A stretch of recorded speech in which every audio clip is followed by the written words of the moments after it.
Very refreshing drink. बिस्मिल्लाहिर्रहमानिर्रहीम। अस्सलामुअलैकुम। हुज़ैफ़ा's kitchen में सबका वेलकम है। आज मैं आप लोगों के लिए लेके आई हूँ फालसा मार्गरेटा। हमने मिंट मार्गरेटा तो बहुत सुना है, ये डिफरेंट रेसिपी है और रेस्टोरेंट में इसके इतने ज़्यादा जो हैं वो चार्ज कर लेते हैं, तो हम घर में क्यों ना मैं बनाना सिखाऊं और आप लोग ट्राई करके अपना फीडबैक लाजमी दीजिएगा।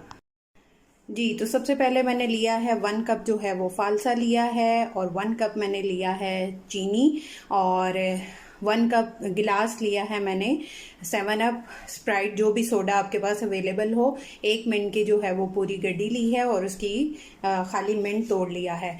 उसके बाद 1 टीस्पून मैंने लिया है काला नमक और हाफ टी स्पून लिया है मैंने नमक सादा। ठीक है, अब इन सबको जो है वो मिक्सी के जार में डाल के और इसको